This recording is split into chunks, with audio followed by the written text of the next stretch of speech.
As sombras daquela noite pareciam mais densas do que o normal. Não havia vento, não havia conversa nas calçadas, apenas um silêncio pesado, o tipo de silêncio que precede uma tragédia. De repente, o chão tremeu com a explosão das sirenes piscando em vermelho e azul. As luzes das viaturas cortaram a rua como lâminas, acordando os vizinhos em sobressalto. Portas se abriram, janelas foram entreabertas. E ali, no meio da rua, um jovem em pijama, ainda com o rosto sonolento e confuso, era empurrado contra o capô de uma viatura. "Eu não fiz nada! Por favor, eu não fiz nada!" gritou ele, mas suas palavras se perderam no ar frio, abafadas pelo barulho das sirenes e pela ignorância dos que já o julgavam com o olhar. Seu nome era Lucas Andrade, 22 anos, estudante de tecnologia e trabalhador em meio período. Um rapaz comum, conhecido por ajudar idosos com sacolas, por chegar cansado da faculdade, por sonhar com o primeiro estágio. Mas naquela madrugada, nenhuma bondade importava. Para quem via, de longe, ele já era culpado. Os policiais que o seguravam não buscavam respostas, apenas resultado. Em meio à confusão, surgiu Helena, sua mãe, descalça, ainda com a camisola. Os cabelos desgrenhados, o rosto pálido. Ela tentou correr, tentou abraçá-lo, mas foi barrada por um braço rígido. "Meu filho, pelo amor de Deus, ele não fez nada, pelo amor de Deus!" Ninguém respondeu. Um dos agentes apenas repetiu, sem emoção: "Interferir na operação é crime." Aquilo calou até os mais corajosos. Do outro lado da rua, Roberto, seu pai, permaneceu parado. Um homem de poucas palavras, acostumado a enfrentar dias pesados no trabalho, mas nunca imaginou enfrentar algo assim. Seus olhos encontraram os do filho, mas não houve tempo para gesto algum. Lucas foi empurrado para dentro da viatura e a porta se fechou com um estrondo seco, como o fim de uma sentença. Os vizinhos, alguns em silêncio, outros cochichando, preenchiam o cenário com murmúrios venenosos. "Eu sempre desconfiei desse garoto. Dizem que tem envolvimento com algo pesado." Ninguém sabia de nada, mas todos queriam acreditar em alguma coisa, porque é mais confortável julgar do que compreender. Lá dentro do carro, Lucas sentiu o coração deslocar-se do peito. Algo dentro dele gritava não apenas por liberdade, mas por dignidade. Havia mais medo do que raiva. Medo do esquecimento. Medo de nunca poder explicar. Ele fechou os olhos por um instante e pensou: "Isso não pode estar acontecendo comigo." Mas estava. E foi. Nesse exato momento, quando a viatura arrancou, que algo estranho aconteceu. Um segundo carro, sem identificação policial, estacionou discretamente no fim da rua. 2 homens de terno escuro desceram. Não puxaram armas, não disseram palavras. Apenas observaram a cena, em silêncio, como se não estivessem ali para prender, mas para descobrir. A rua não percebeu, a multidão não notou. Mas o destino de Lucas já não estava apenas nas mãos da polícia. Havia algo maior naquela noite, algo silencioso, algo federal. E enquanto o bairro dormia sobre julgamentos precipitados, uma verdade ainda oculta começava a se mover. Se até aqui essa história já te revoltou ou fez seu coração acelerar, então você precisa continuar assistindo. Porque o que vem a seguir vai provar que nem sempre quem é levado algemado é o culpado. E nem sempre quem prende está do lado da lei. Antes de seguir, faça uma coisa simples, mas poderosa. Apoie essa história. Deixe o seu like e se inscreva no canal. Não por números, mas por justiça. Cada like, cada comentário é uma voz dizendo: "Eu estou vendo, eu não aceito o silêncio." Agora continue, porque a madrugada de Lucas estava longe de terminar. A viatura deslizou pela madrugada como um caixão sobre rodas.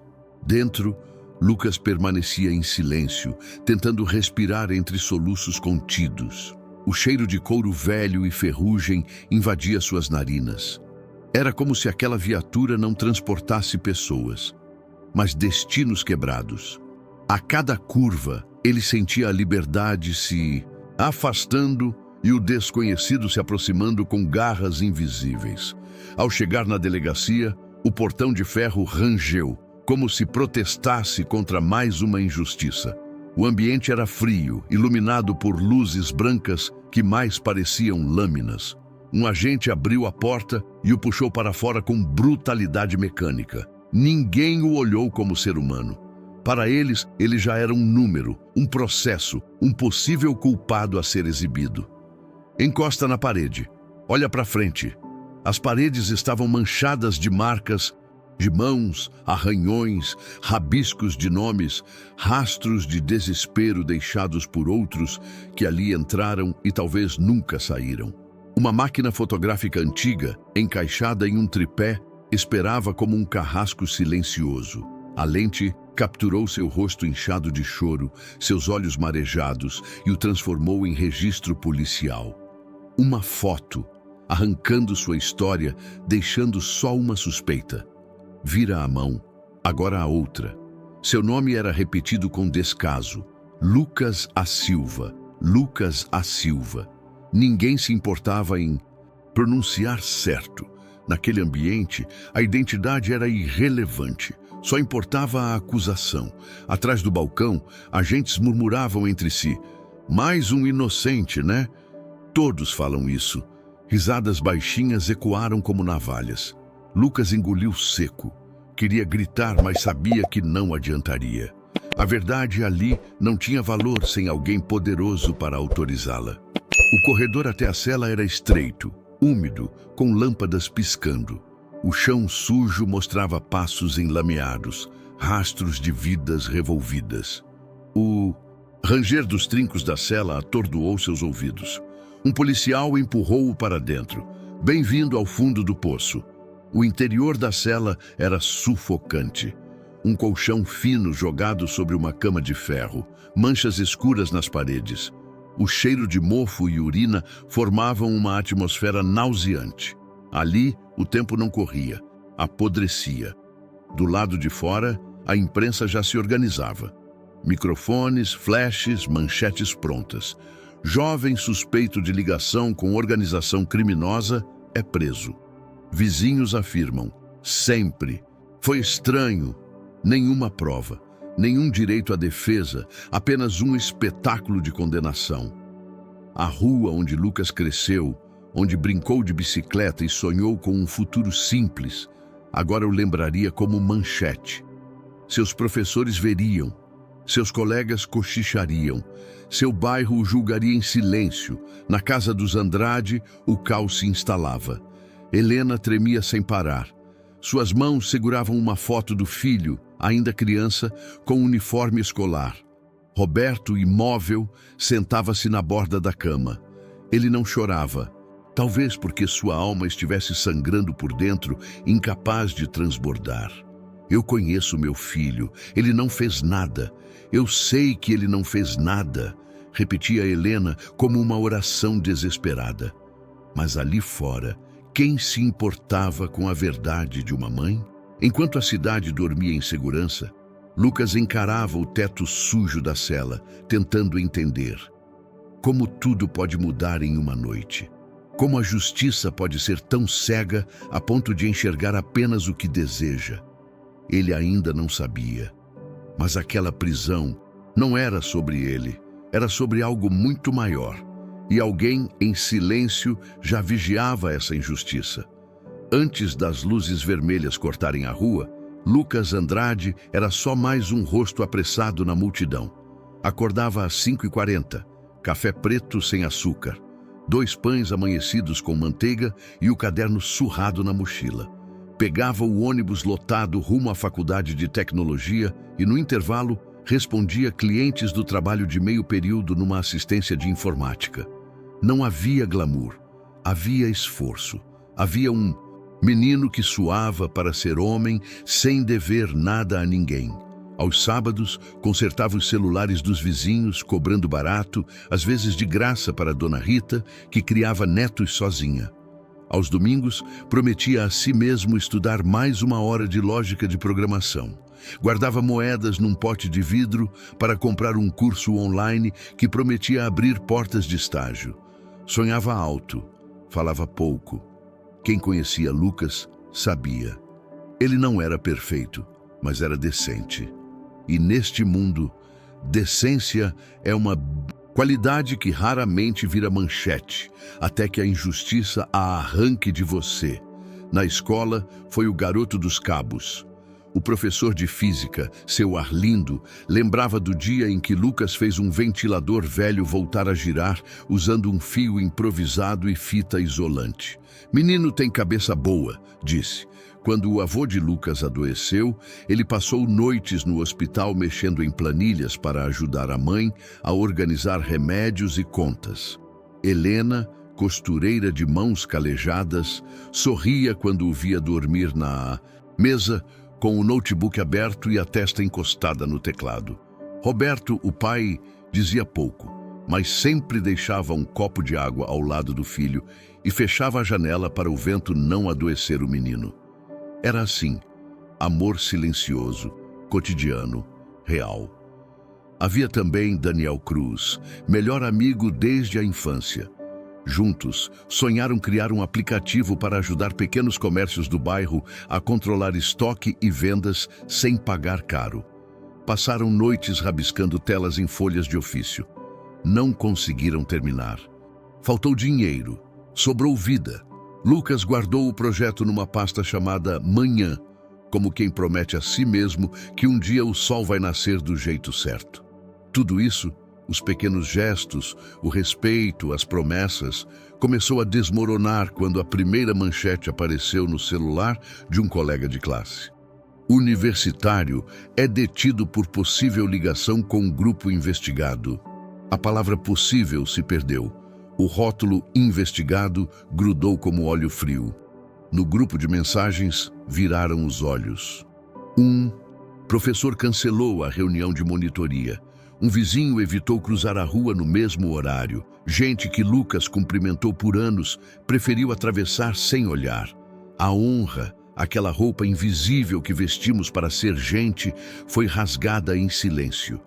Na assistência de informática, o dono, seu Mariano, coçou a nuca e falou baixo. "Lucas, melhor você não vir por uns dias. Só até tudo se esclarecer. Sabe como é? Cliente não gosta de confusão." Não, ele não sabia como é. Estava aprendendo do jeito mais cruel. Quando a lama é jogada, a água limpa demora a voltar. Em casa, Helena estendia roupas no varal e fingia não ouvir os sussurros que a parede repetia. "Mãe de bandido." Roberto chegava do turno com os olhos amassados e, pela primeira vez na vida, não soube onde colocar as mãos. O pote de moedas do curso online permaneceu na estante, brilhando como acusação. Cada moeda parecia perguntar: "De que adiantou, Lucas?" E havia o detalhe mais perverso: uma coincidência, um encontro, um lugar errado. 3 dias antes da prisão, Lucas tinha ido entregar um notebook na estação do metrô para um cliente novo, indicado por alguém do bairro. O homem não quis subir. Pediu para encontrar no subsolo, no corredor mais vazio. Pagou em dinheiro, mais do que o combinado. Disse: "Fica com o troco." Lucas achou estranho, mas o serviço estava feito. Naquela noite, alguém registrou imagens. Alguém tirou fotos. E para quem quisesse condenar, bastava congelar aquele instante.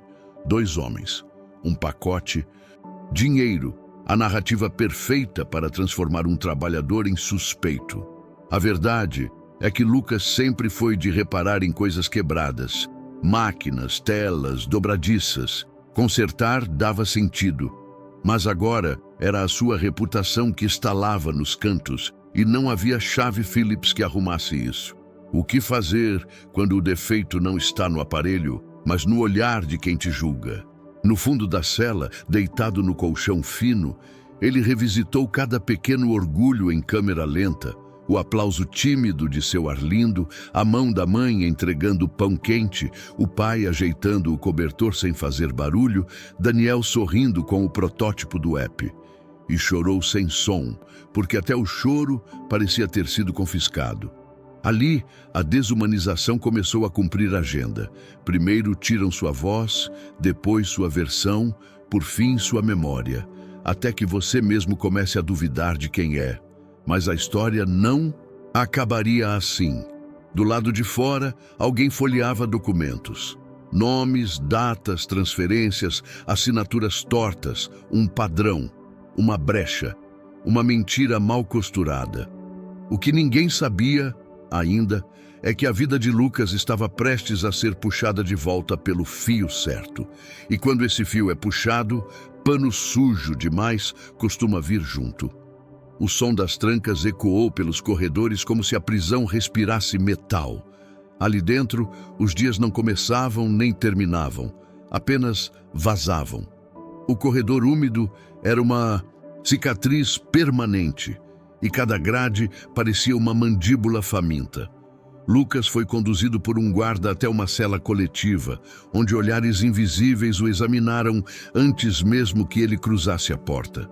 Naquele lugar não existiam biografias, existiam boatos.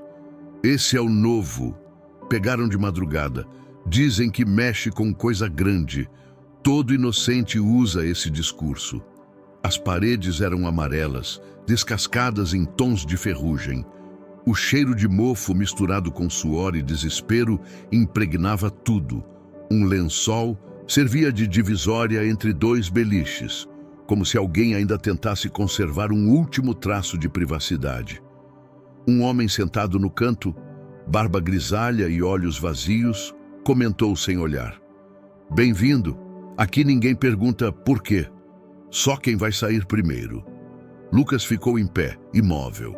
Os dedos tremiam, mas ele tentava disfarçar.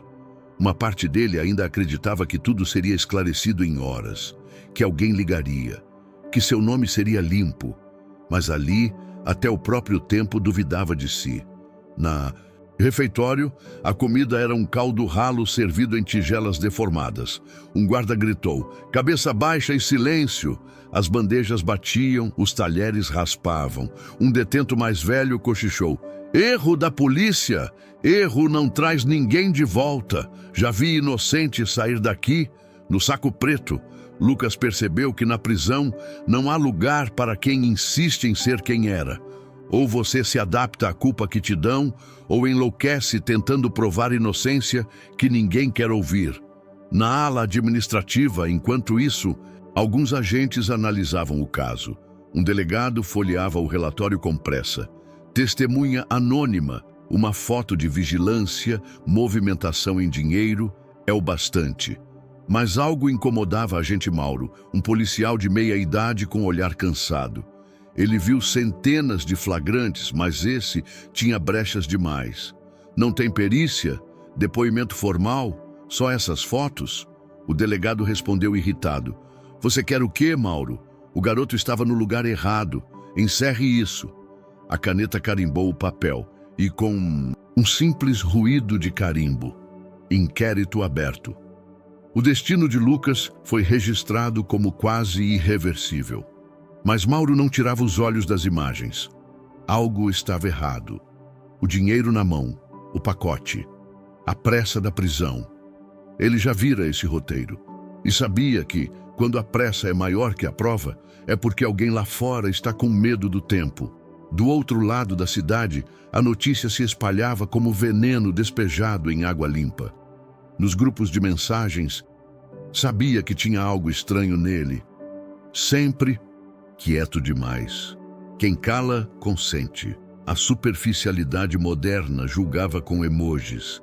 E em casa, um silêncio sepulcral ocupava cada cômodo. A casa dos Andrade começou a ser evitada pelos vizinhos. Crianças foram proibidas de brincar na calçada. Helena deixava a comida sobre a mesa, mas ninguém comia. Roberto chegava do trabalho, olhava para a cadeira vazia do filho e ficava ali, sentado, encarando o nada. Um pai pode até resistir à fome, mas não à injustiça. Quando apagaram as luzes da cela naquela noite, Lucas não dormiu. Sentou-se no beliche inferior e encarou o chão rachado. A cabeça latejava. As palavras culpado, suspeito, investigado dançavam como fantasmas. Mas havia algo mais. Uma lembrança.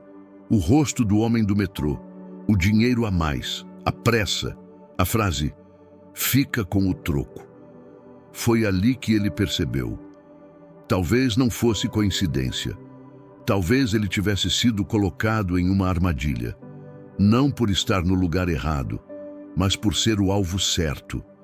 No escuro, algo se moveu no corredor. Passos lentos. Um guarda sussurrou para outro. Ouvi dizer que o caso dele foi parar em outra mão. Que mão? Não é daqui. Gente de fora. Gente de preto. E pela primeira vez, desde que fora arrastado daquela rua, Lucas sentiu algo diferente do medo. Sentiu uma pergunta surgindo no peito. Quem realmente quer me ver preso? E quem está vindo por mim? Dentro da cela, um fio invisível começava a puxar a verdade. Enquanto Lucas contava as rachaduras da parede como forma de manter a sanidade, algo silencioso acontecia do lado de fora. Não havia luzes, sirenes ou câmeras. Havia apenas silêncio e passos contidos. Passos de quem não vem para aprender, mas para descobrir. Na madrugada seguinte à prisão, um carro preto, sem identificação oficial, estacionou longe da fachada da delegacia. Dele desceu um homem de terno escuro, gravata afrouxada e olhar treinado. Nenhum crachá aparente, apenas uma pasta preta nas mãos. Quem o viu disse que parecia advogado. Quem sabia não abriu a boca. Seu nome, mais tarde, seria sussurrado como um presságio. Agente Richard Coleman, do FBI. Ele não entrou pela porta principal. Foi recebido pelos corredores internos, longe de boatos e olhares. Pediu todos os relatórios, arquivos, testemunhos e registros de Lucas Andrade. O delegado, desconfortável, questionou.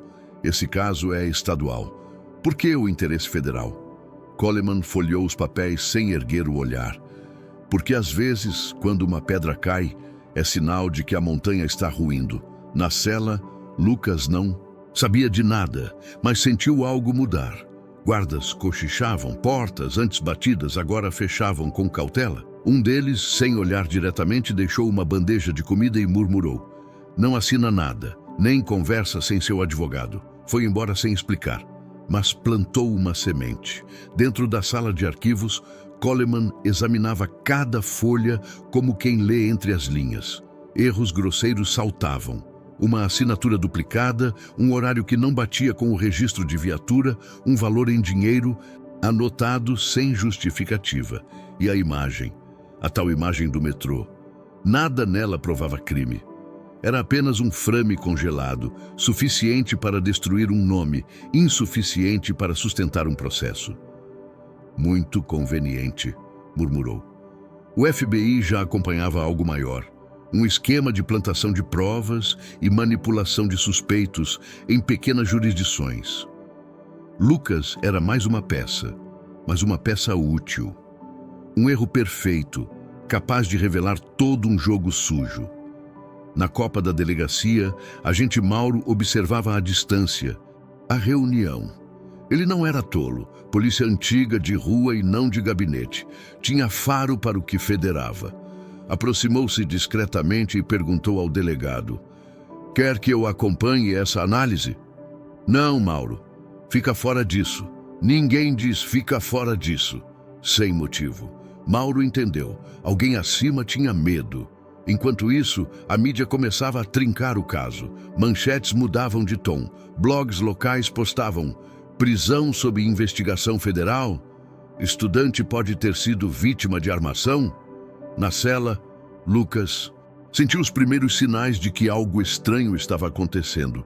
2 detentos foram transferidos sem explicação.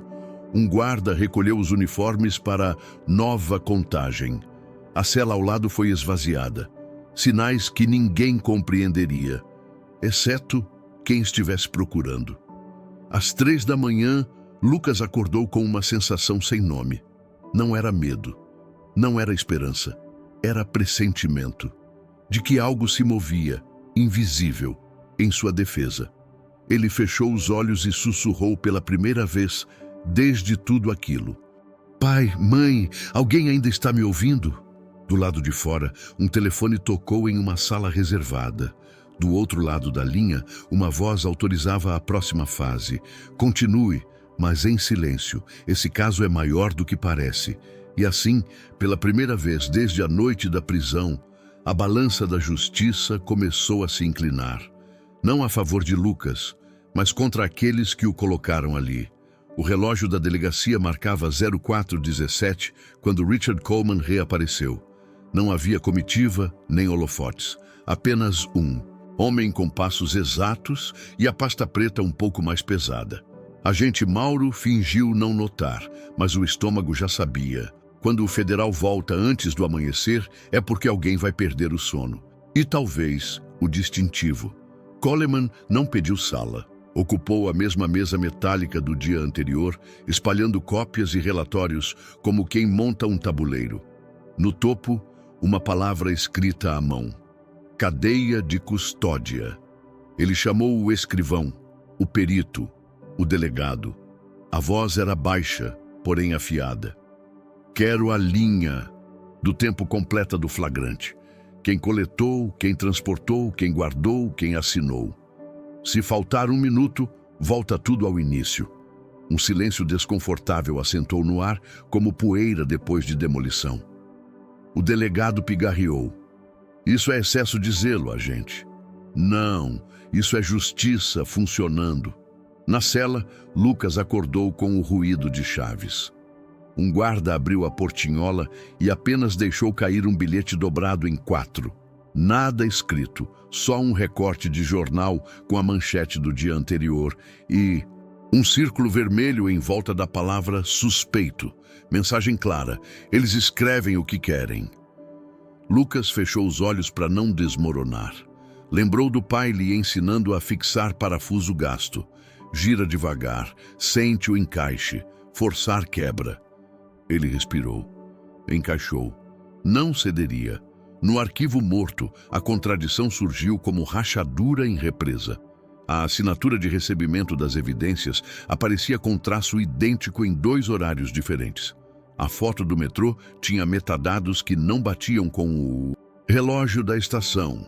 O relatório de testemunha anônima repetia frases de outros 3 inquéritos antigos. Um copia e cola mal disfarçado. Coleman sublinhou, olhou de relance para Mauro e disse: "O que você ouve na rua?" Mauro, por um segundo, pesou o risco, então falou: "Nomes que aparecem em casos resolvidos rápido. Sempre a mesma dupla na viatura, sempre as mesmas fotos, sempre o mesmo blogueiro com a notícia antes da ocorrência fechar." Coleman assentiu com um quase inaudível. Era o cheiro do fio certo. Às 06:02 chegaram 2 mulheres com credenciais discretas, forenses digitais. Sem apresentações, conectaram notebooks a cabos poeirentos. Pediram acesso ao DVR das câmeras da delegacia, aos servidores municipais e ao banco de dados do metrô. Teclados viraram metralhadoras silenciosas. Em 15 minutos, acharam o que procuravam. Um salto de frames exatamente nos minutos em que Lucas aparecia na plataforma. Alguém cortara fatias do tempo. "Quem tem a chave desse sistema?" perguntou Coleman. "Só o setor de TI terceirizado e..." O delegado hesitou. "Um consultor voluntário que nos ajuda."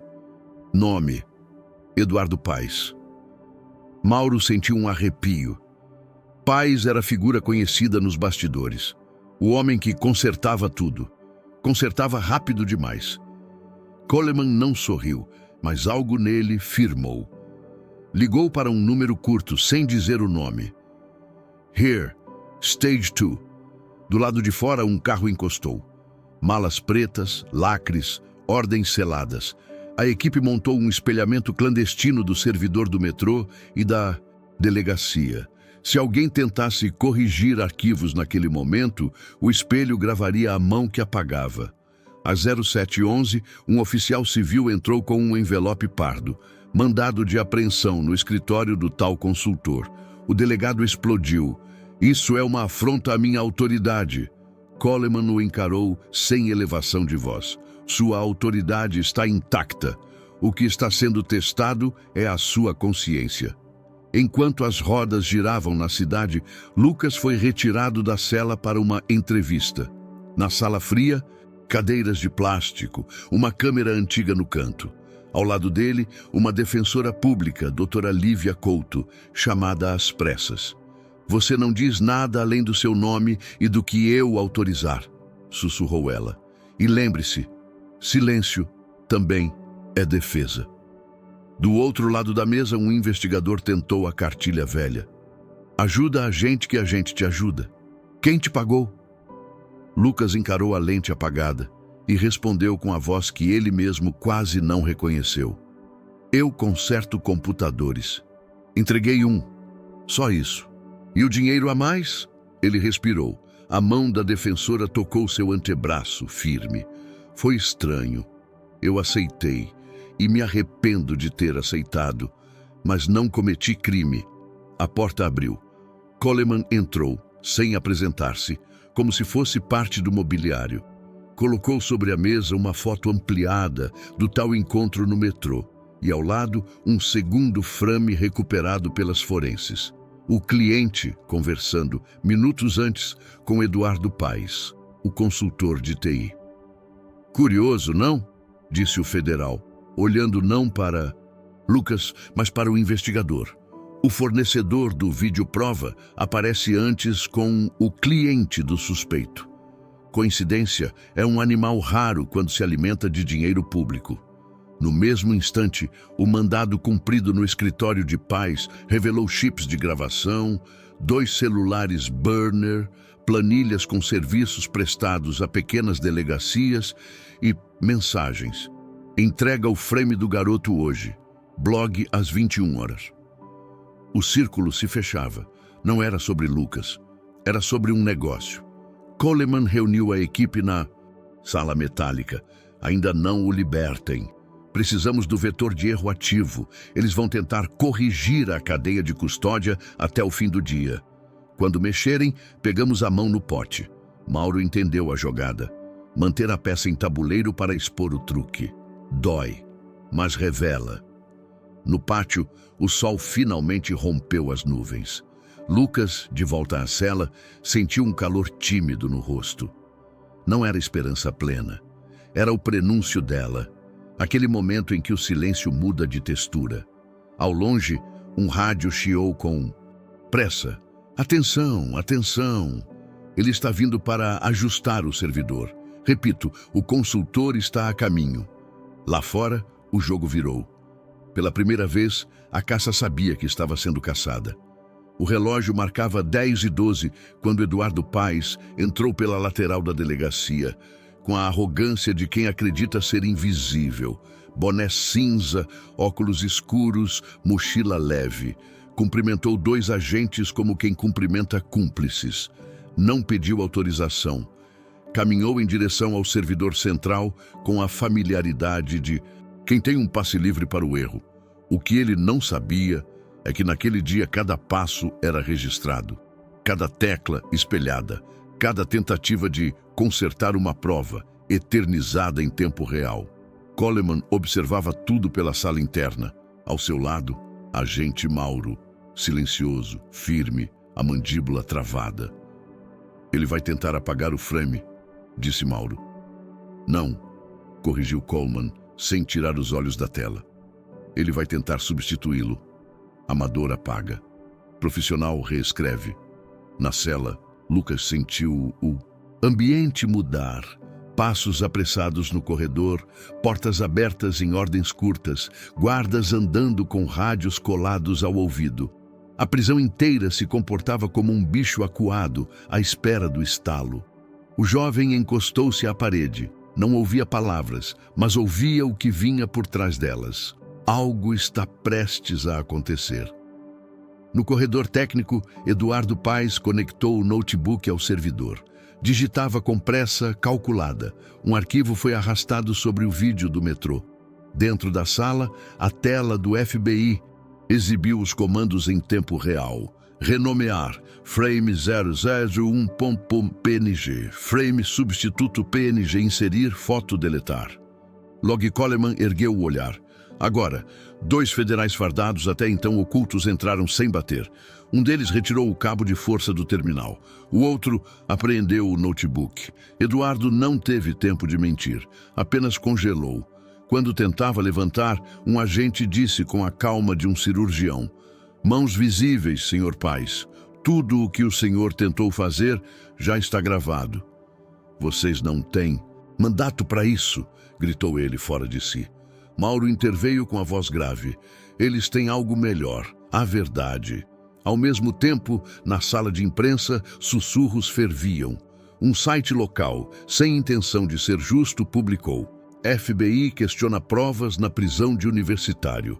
A manchete, curta e venenosa, atravessou grupos, rádios, televisões pequenas, e pela primeira vez a cidade não tinha certeza se Lucas era culpado ou vítima. Na cela, um guarda aproximou-se da grade.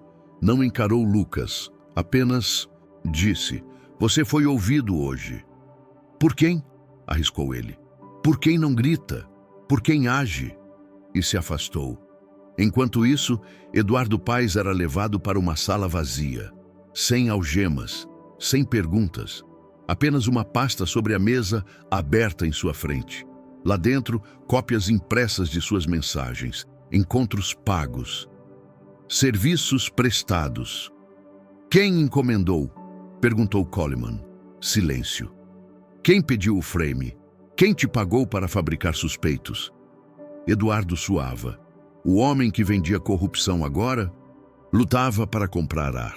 E foi aí, naquele instante, que ele percebeu. Quem o interrogava não queria uma confissão, queria a fonte. Do outro lado da parede, Mauro observava. Pensava em Lucas, pensava no bairro, pensava nos relatos repetidos de mães que diziam: "Meu filho não fez." E murmurou quase para si: quantas vidas esse homem apagou antes do frame errado? Às 11h38, uma decisão caiu como guilhotina. Investigação oficial aberta contra os próprios agentes que prenderam Lucas. Os nomes estavam no papel. A justiça pela primeira vez perguntava: e se? No presídio, Lucas não sabia de nada disso. Apenas sentiu algo raro. Pela primeira vez em dias, um feixe de sol entrou pela pequena janela de concreto e tocou seu rosto. Era sutil, frio, mas era real. Ele segurou essa luz com a ponta dos dedos. Não era liberdade, era a lembrança dela. No rádio da sala de imprensa, uma voz leu a nova notícia. Jovem acusado pode ser inocente. FBI investiga erro policial. E como pólvora soprada ao vento, o mundo começou a duvidar da própria sentença. A delegacia amanheceu carregada, não com barulho, mas com medo. O tipo de medo que não faz escândalo, mas paralisa. Agentes acostumados a circular com pastas e braçadeiras, agora circulavam com olhos baixos e mãos trêmulas. Cada passo parecia avaliado, cada frase pesada. O poder, pela primeira vez, estava sendo observado. Na sala de comando, os 2 policiais responsáveis pela prisão de Lucas, Sargento Gomes e Cabo Vieira, foram convocados. Entraram com o rosto tenso, mas com a farda ainda esticada, como quem tenta manter a aparência de autoridade. Do outro lado da mesa, Coleman e 2 federais, sem adornos, sem ameaças, só provas. "Reconhecem este relatório?" perguntou Coleman, girando um documento. "Sim", respondeu Gomes seco. "Foi vocês que colheram a testemunha anônima. A denúncia veio pra gente." "Qual testemunha? Nome? Endereço?" Silêncio. Coleman então colocou sobre a mesa algo que nenhum deles esperava: o frame.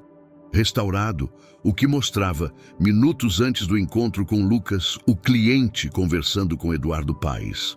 A mentira congelada. Então explique, continuou o federal com voz serena, como o suspeito encontra primeiro o seu fornecedor de prova. Vieira tentou reagir. Isso é armação. Vocês querem virar o caso. Mauro, encostado na parede, respondeu em tom cirúrgico. Não, estamos desvirando. Vocês é que viraram ele primeiro. A tensão cortava o ar. Nenhum grito, nenhuma algema, apenas o peso da exposição. Os dois policiais sabiam. A farda protege do crime cometido, mas não da verdade revelada. Na cela, Lucas foi chamado. Uma escolta diferente. Não o empurraram. Não o chamaram por número. Lucas Andrade, venha. Ele hesitou, desconfiado. O guarda apenas disse: hoje você será ouvido, não interrogado. Foram as primeiras palavras de respeito desde sua prisão. Ao cruzar o corredor, ele sentiu dezenas de olhos o seguirem. Não mais como predadores, mas como testemunhas de algo que ninguém ousaria nomear. No espelho da portaria, viu a própria imagem, magro, olheiras fundas, barba rala. Um rosto que já não reconhecia. Na sala, encontrou doutora Lívia Couto, a defensora, e ao lado dela, o homem do terno escuro, Coleman. Sente-se, Lucas, disse ela firme. Hoje você fala. Ele olhou para Coleman desconfiado. Você está do lado de quem? Coleman encarou sem desviar. Da prova. A câmera foi ligada, gravava tudo. Lucas, conte tudo, desde o começo. Ele respirou fundo. Pela primeira vez desde aquela madrugada, alguém pedia a sua versão. Não para julgá-lo, mas para registrá-la. E ele contou. O metrô, o dinheiro a mais, a frase fica com o troco, a dúvida, a culpa por não ter desconfiado, a angústia de ver a mãe implorar, a vergonha de imaginar o pai calado à mesa. Quando terminou, a sala ficou muda. Nenhuma pergunta, nenhuma ironia. Apenas a gravação contínua de uma verdade que já não podia ser ignorada. Do lado de fora, no corredor, Mauro o observava. Quando Lucas saiu, não disse nada, mas inclinou 1 centímetro a cabeça. Um gesto mínimo, quase imperceptível, mas que carregava um mundo. Eu acredito em você. Enquanto isso, na sala de imprensa, jornalistas recebiam um comunicado. Declarações oficiais sobre o caso Lucas Andrade serão feitas em horário a definir. A presença federal é confirmada. As manchetes desta vez tremiam, não afirmavam, perguntavam. E se ele for inocente? Quem vai pedir desculpas? Lucas voltou à cela em silêncio, mas algo havia mudado. Quando passou por um grupo de detentos, ninguém o ironizou. Um deles apenas murmurou. Continua firme, irmão. O jogo virou. Ele se sentou no beliche, tocou o rosto. Respirou. Não era absolvição, mas era a devolução do direito à dúvida. E para quem já foi declarado culpado, isso é o primeiro milagre. Foi no exato momento em que a notícia saiu do controle que o caso de Lucas deixou de ser processo e virou espelho. A cidade, que dias antes o condenara em silêncio, agora se via diante de uma pergunta que ninguém queria responder. E se ele for inocente? Nos telejornais, as manchetes já não afirmavam, tremiam. FBI investiga possível fraude em prisão de jovem. Universitário pode ter sido vítima de montagem. Sites alternavam versões. Blogs excluíam publicações antigas. Redes sociais ferviam com comentários. Eu julguei ele. Hoje me envergonho. Se fosse meu filho, eu estaria destruído. Quem vai consertar a reputação que vocês rasgaram? A vizinhança, antes barulhenta em boatos, agora caminhava em passos curtos. As janelas que o espionaram naquela madrugada agora se fechavam com cuidado. Aqueles que murmuravam, eu sabia, passaram a dizer: eu sempre achei estranho.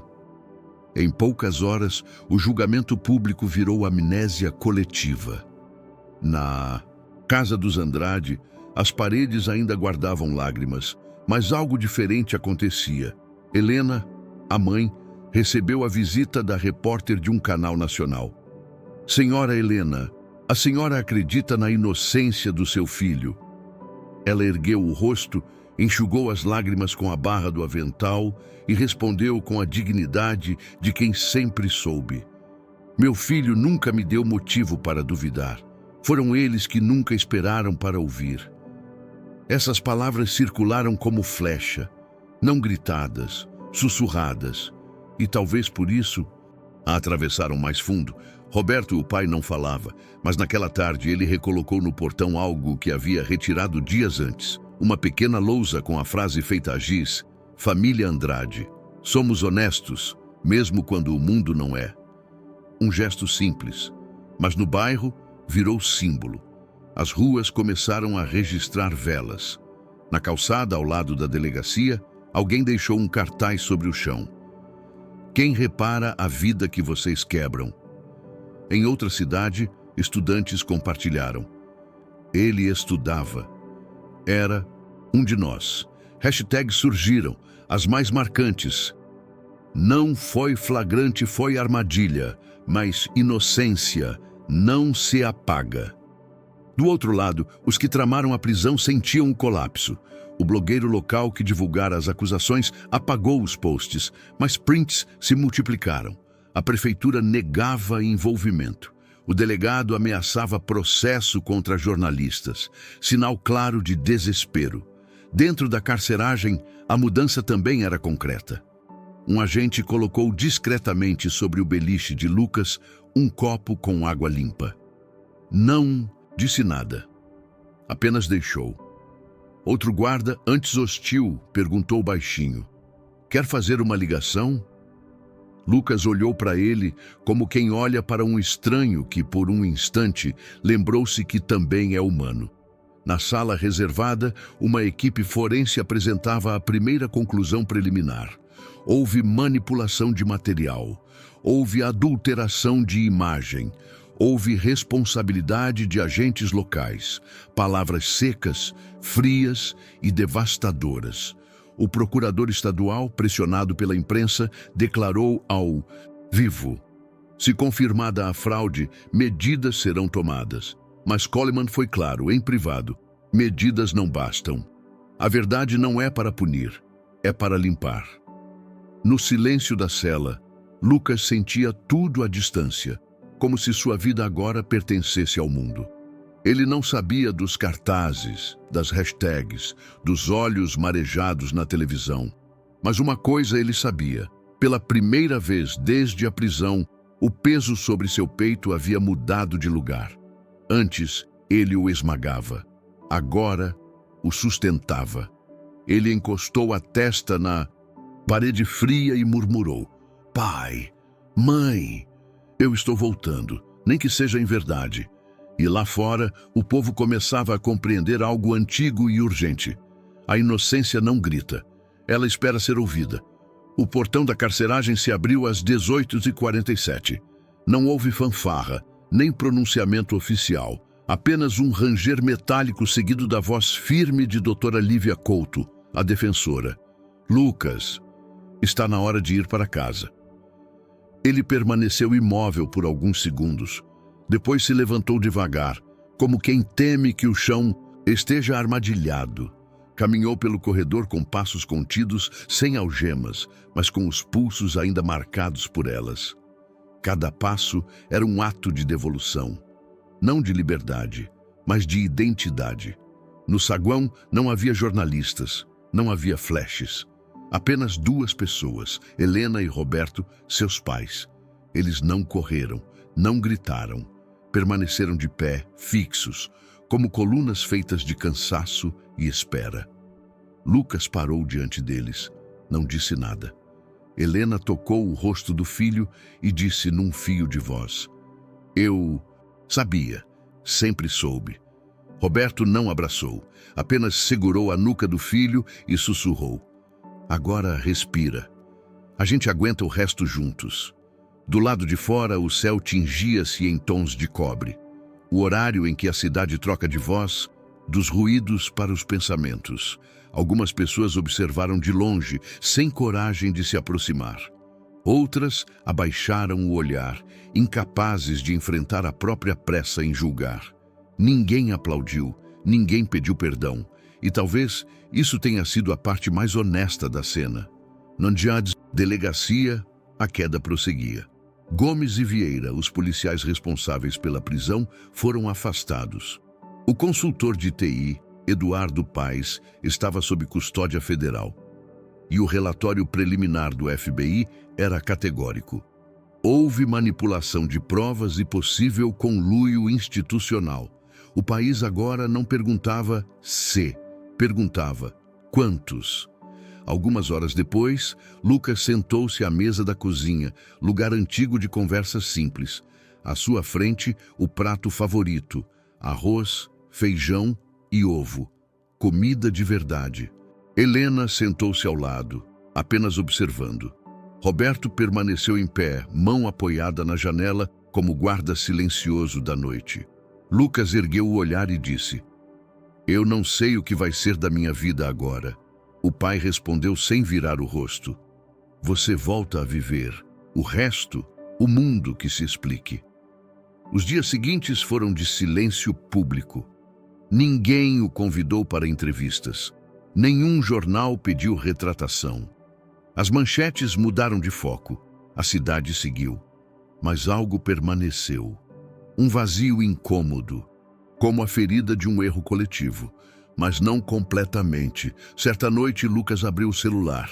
Entre mensagens ofensivas antigas havia uma inédita. "Eu julguei você sem saber. Me perdoe. Você me ensinou mais do que qualquer lei." Ele não respondeu. Apenas leu e percebeu. Justiça nem sempre é barulho.